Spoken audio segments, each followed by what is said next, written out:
anything that I wanted as a kid, my parents were like, we broke, we can't get that. And so I remember the first time I saw my mother's paycheck, like her pay stub sitting on the corner of the table, and I was like, these Negroes not broke. And so I just got used to her always saying that we were broke. So I started to internalize that we were broke. We did not have money. And I think that, I became an adult who operated in that scarcity mindset and always told people that I ain't got it. Let's make green together. Let's make green together. What's up, guys? Welcome to Black and Brown Make Green. I'm Natasha. And I'm Damien. And we were recently introduced to Scott and Shaté Hayes. They are the host of the Love Haze podcast. And I read something on their site that really got me intrigued about them. It said on there, we process out loud what most people experience in silence. And that statement spoke volumes to me because I feel like we do that often in a lot of areas in our life. And especially when it comes to money, we are dealing with these money issues in silence. We are dealing with not talking about it with family, with our spouse even. And Scott and Shaté, they are really good at helping us to understand how to communicate as a family and how to have those healthy relationships. And I think that can transition into relationship with money because you got to talk about it. Yeah. And so I'm going to let them introduce themselves and tell us a little bit about them. But then we want to dive in and kind of learn how can we have these healthy relationships and how can we apply it to money as well. So go ahead and tell us a little bit about you two. You want to start? Sure. So my name is Scott Hayes. I'm a licensed clinical social worker by trade. I work with homeless veterans, kind of helping them process through getting stable on mental health medications, off of substances, and being able to live independently in their community. My passion is for the healing and wholeness of our communities, and making sure that we have what we need in order to be the best that we can be and to get into thrivership rather than just survivorship. And so that is kind of where we joined together and started making the podcast, just partnering over the healing and wholeness of the Black community. Absolutely, absolutely. And I am Shaté Hayes, and how do I even describe what I do for a living? It's content production, I guess programming for like educational content and production is probably an easy way to sort of describe that. And like Scott said, I mean, I think we just have a heart for the community, and so that looks like having conversations, really sort of trying to be what we wish we had when we were going through certain things. And I think that's what I'll say. Thank you, Damien and Natasha, for having us. We're excited to be here. Awesome. I really love that, what you said about thriving versus surviving. A lot of times you go around your family and they'll ask you, how you doing? And the response will be, oh, I'm making it. And the last time I saw one of my cousins, I said, stop saying you're making it. I'm thriving over here. So I love that you're trying to get us out of that mentality of surviving to thriving, because there's no reason for us to stay there. And then I like what you said, Shaté, about how you have this heart for the community and you're really trying to be what didn't exist for you. And I feel like that's very similar to why we created this podcast and why we have these conversations about money, because people aren't having them and they need access to it. And so I really love what you guys are doing. So let's start with your relationship, because we're going to get into relationships. So let's talk about your relationship, how it came to be, and just a little bit about that. Oh, well, I'm going to go first because my story is more accurate. We're about to dig into something now. So we did meet online on an app called Bumble. I never thought I was going to meet anyone or my person specifically on an app, but I had just moved back to Atlanta and my friends were like, dating here is different. You're going to have to do something different to meet someone. And I had gotten on this app the first time, I think towards the end of 2017, and I was like, I hate it. This is not how I want to meet someone. So I was on it for like a couple weeks. And then just out of sheer boredom, top of the next year, I got back on it and we happened to match. And what I actually liked about that app is that the woman has to initiate the conversation. So in previous I guess, experiences that I had with online dating or trying those apps, you're like overwhelmed and bombarded with these messages. And even with all those messages, they're not really saying anything. You know what I mean? There was no substance to them. So when I initiate the conversations, if the folks match, I was really looking for someone to at least be able to meet me halfway with the dialogue. Even with women initiating the conversation, my experience in the app was the men expected you to carry the conversation from that point. And that just, like, for what though, you know? And so with Scott though, he was equally engaged, and a really petty thing, a small thing, but it was so important to me. He knew where to put like a period on the end of his sentence. It wasn't like one long run-on sentence. Like, I hate that so much. Just like, all you have to do is double space. Like, that's all you have to do. So if you can't take the time to double space between these thoughts, that's problematic for me. It's the little things, right? Very much so. It really is. But even then, I was on the app long enough to IG stalk him and see that we actually had people in common. And so I was like, okay, this feels like a safe bet. And then I was like, I'm getting off the app, and if you want to connect, here's my information. We ended up hitting it off, but what's interesting about our story is that we proceeded to ghost each other for like the next couple of months.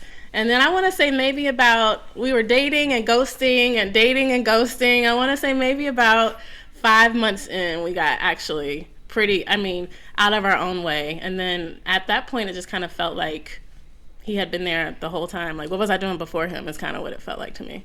Yeah, very cool. Scott, you want to clear anything up? I know you said. Shaté gave me some information about, well, I will say, first of all, like, I used to feel good about the story about, my grammar and that kind of thing, but being able to put a period in the right place is almost a very low standard, so I'm feeling some kind of way about that right now. That's not it.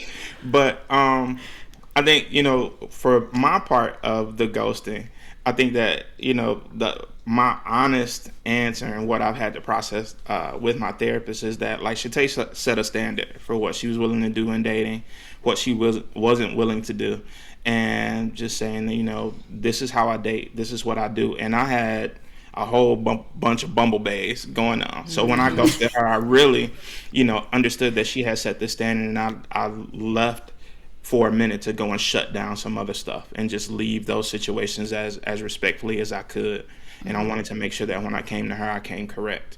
And I wasn't, still playing with a whole bunch of people's hearts. Now, them other women hate me, but, but it's fine. And I did what I needed to do. Yes. I love it. I love that story. I love hearing that because we dated before all the apps and all. So hearing how people navigate on the apps, I think is very interesting, because I think a lot of people are looking for their partners, and that's where they're turning to the apps. And so how can you really make it happen? And it sounds like Shaté had her vision in mind, and once she found it, she was able to bring you along, and you were able to shut down all that other stuff that didn't really matter. Yeah. So I love that. If I could say one more thing about dating on apps, I've had a chance to reflect on it too. In my experience, men aren't approaching women the same way they were pre-apps, even social media. So I remember, I'm dating myself, but back in like the 90s and early 2000s, you go somewhere and like people were putting phone numbers on napkins. Like, a person had to approach you, and you had to figure out a way to exchange information.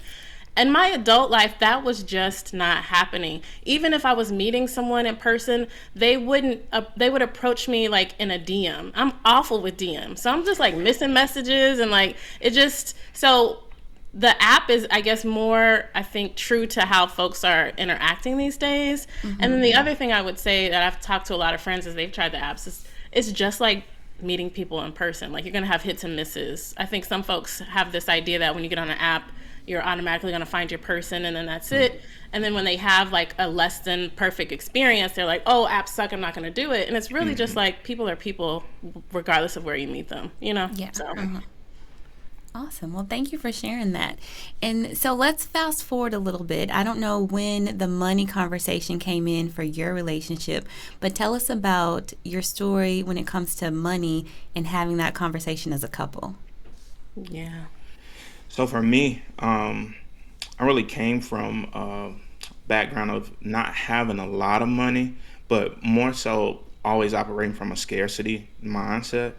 My parents both were employed. Mother made really good money.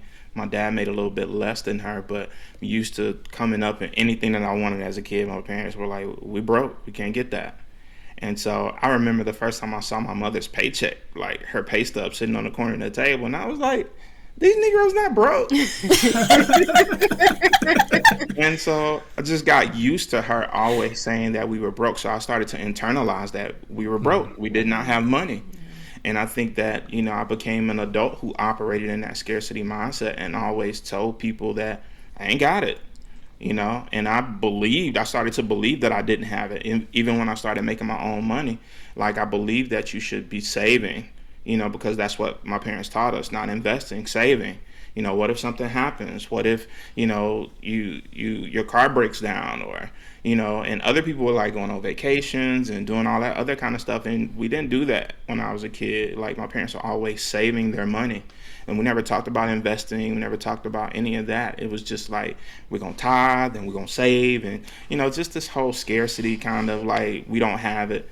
And I think one of the things that we didn't mention in our dating story was that I was coming out of a marriage at the time, and I think that was one of the first things that gave Shaté reservations. Yeah. But even in that marriage, I was the primary breadwinner, so I paid for everything. I took care of the house, the cars, all of those things. So it kind of reinforced for me the scarcity mindset, and so I did not trust anybody else to, even though I wanted partnership and someone who could help me with the bills, I did not trust that anybody would show up in that way. So it reinforced what I had learned in childhood. And so when Shaté came along, we really kind of bumped heads a little bit, because I was like, I can take care of everything. I can do this. I can do everything. And she would just be like, wait a minute. You told me that you were praying for a partner. Now here I am, and you don't want me to do anything.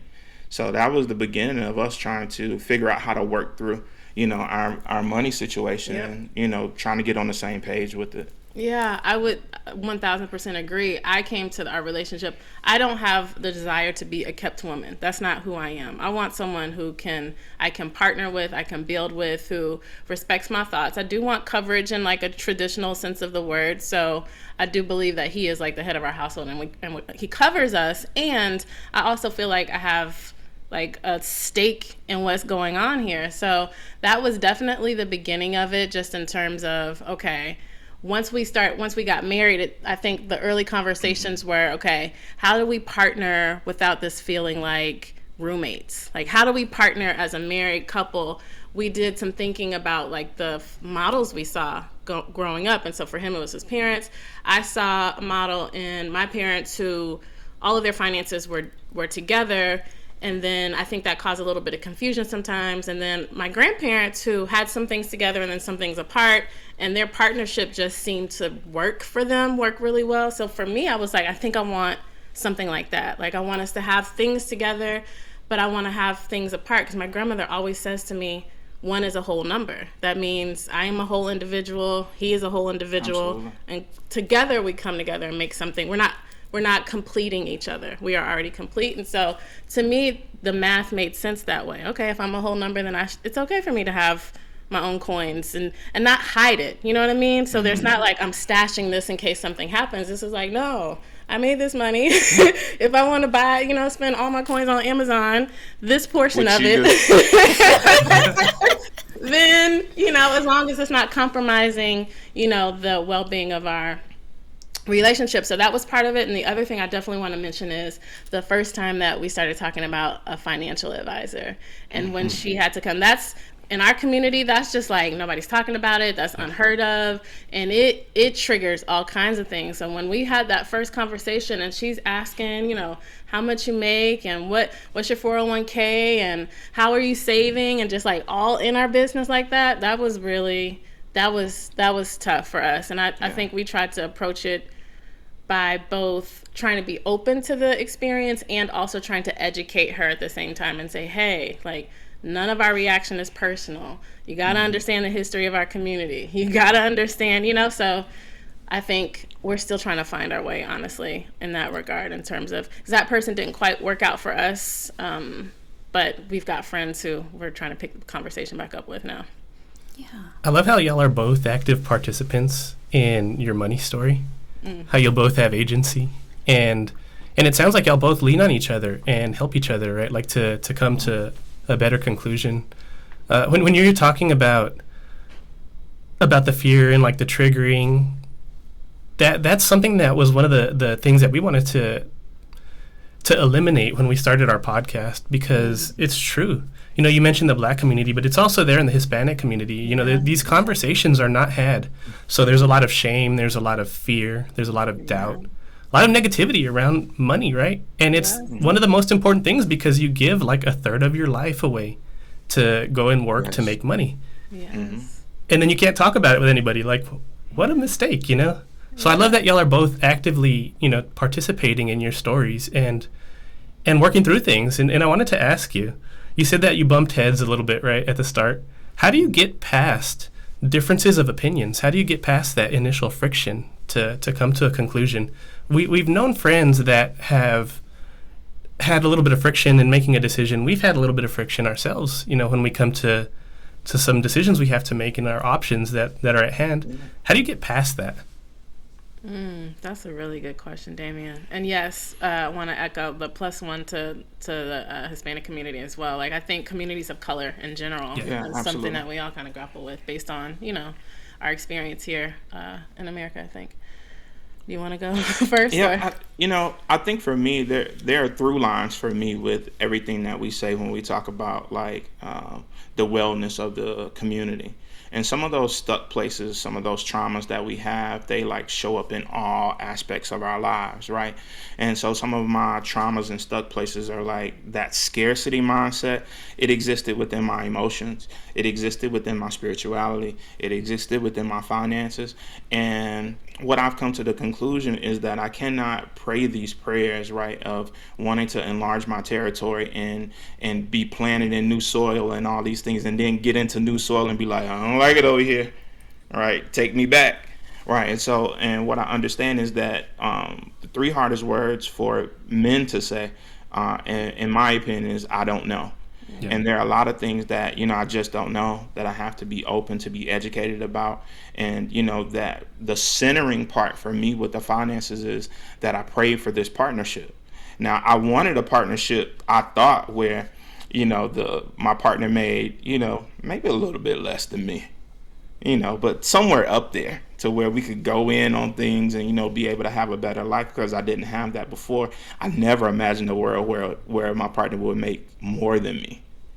And so that was a different thing that I had to grapple with. I was like, oh my God, like, now do I need to buy a skirt? Like, what do I need to do? Do I need to cook all the meals? Do I need to clean? What needs to happen? But partnership shows up in different ways, and you know, it really challenged some of the ideals that I had around manhood, what I thought I was supposed to be doing in the household, being open to like true partnership, having conversations about what we can do with the extra income that is coming into the household, and her asserting me in a way that says, hey, you are still the head of this household. And me being able to release some of those things about I make all the decisions as a leader. Me having to go back and redefine what leadership even looks like, you know, and that's helped me be better for my job. It's helped me be better in this household. It's helped me be better with like my relationship with religion, you know, just understanding that real leadership looks like partnership. And maybe if I'm in front, you can be right beside me, or you can be nudging me towards my greatness, and it doesn't lessen either person. Yeah. Like, this is true partnership. This is not me telling you, hey, we going this way without any input from you. And that's really helped our story a lot. I would add to that, and I also want to correct myself. I think I said Hispanic community before, and I'm learning, I think it's Latin community instead, so I didn't want to offend anyone. I would say in terms of how do you get past it, it does require some level of awareness to understand, or to even be able to pause long enough to step back and say, why am I having the reaction that I'm having? I would credit that to the fact that as soon as we got married, we found a therapist. Like, we wanted to have someone that we were meeting with regularly, so we weren't only going to them when we were in crises. So we wanted to be able to unpack things just for maintenance. And it's helped so much for us to just talk through, well, this is how I grew up, and this is how he grew up, and this is how, we're triggering each other. And so I think that was part of it, to be like, okay, we're trying to come to the table and make this decision about money and how it goes in our household and how to make it work. And he's feeling a way based on how he grew up and his triggers, and I'm feeling a way based on like this world I'm trying to create. And so to be able to step back and be like, whoa, okay, we feel a way because why? And then actually, what do we want to build? And like, can we make a decision towards that? I think with Scott's story about, the earning in our household is interesting, because that was the model we both had growing up. Both of our mothers were probably the primary earners in our households. But then you never really think that it's going to happen that way for you. Do you know what I mean? And so just kind of working through all of those. So to answer your question, Damien, I think the number one thing about like getting past it is just to recognize why you're feeling the way you're feeling. And like, can you really tackle that as the issue and not each other some type of way? It sounds easier than it actually really is, though, Yeah, that's what I picked up with Scott. It's like all the terminology, all the examples he was giving, they centered around like a degree of self-awareness and a large degree of communication, right? So one, you have to understand there may be a problem, and two, then you have to start addressing it, right? You have to use your words. Yes. Yeah, you have to use your words. I feel like that's a good transition into how do you have a relationship to where you can even have those conversations. Because, I mean, you guys had the wherewithal to get the therapist before you had the issues. So let's talk a little bit about how can people develop healthy relationships with their partners or with their family members so that this can even be a conversation they can get to. I think something you said early on, Natasha, no one's ever used that language in terms of what we do, but it really hit home for me. It resonated, is that we talk a lot about how to communicate with other people. I think the root of everything is just communication. It's how you communicate. It's what you're communicating about. It is, boundaries. It's relearning each other after you've evolved a little bit and like, who am I now? But it's based on being able to say what you need. You're right, set a boundary, communicate how you're feeling, and then the other person meeting you halfway to either, understand that, affirm that, adjust, right? So it's like constant negotiation. And I think so many relationships fall apart, and I've seen it happen in my own life several times over. It's like, you're brushing things under a rug for so long, then resentment builds up, and then all of a sudden, it's like, we're not talking anymore, and we never even had a conversation about why, like what happened. And so I've just learned in my adult years, especially, how important it really is to just say what's on your mind, even if it's uncomfortable, just like figure out how to communicate that. And at least if I've had experiences where I've said the thing and then the relationship ended anyways, and that, that's even hard to deal with, but at least I said the thing and the person knows exactly how I was feeling. So I think it's so much of it is just communication. I think the same is true for me, and I think mine is more like trial by fire. Like, I look back at my first marriage and the relationships that I had even growing up. So much of those things were about like not saying what I needed in relationship. And at some point, like, I developed like the Superman syndrome, where I believed that the best way to show up as a man for my family in my marriage was to like not need anything, to be the one that everybody could call on, right? And it was to my own detriment. I just learned how to people please really, really well, and I thought that was who I was supposed to be. Listen to folks like Steve Harvey, like, you're supposed to provide, protect, pronounce, all that crap that is not really good. And I really should have known that with him being on his third or fourth marriage. But you have to be careful about the information that you receive. But I think that it was more so about me learning myself, like me having the opportunity to really strip down, look at what happened in that marriage, and look at my part in it. And my part in it was that I never really told the person what I needed to be successful in relationship with me. And you really can't expect something from anyone if you don't tell them what it is that you need and give them the opportunity to either meet that or say, I don't want to do that. And there was a part of me that had to unpack the fear of rejection around, like, what if I tell a person what I need and they say, I don't want to be in this relationship with you? And rather than doing that, I just showed up and tried to be everything that the relationship needed so it could keep going, even if the person felt like they didn't have to do anything. And then there came in the resentment for the person, like, not actually doing it. And you just can't exist in relationship like that. And I had done that with my family. I had done that with my college friends. I had done that in the marriage. And so by the time I got to Shaté and I was in therapy, I was like, nope, this is what I need. You know, this is what I value in partnership. This is what I would like to see happen. And I'm willing to work through that with you even as I figure it out. And she was kind of on the same page. And so it has helped us. But also, I show up differently with my family now. And sometimes they're like, I heard what y'all said on the podcast, and I ain't like it. So. I love it. So I just love how open you guys are being, first of all. And I love hearing your story because I can see all the things that you have worked through.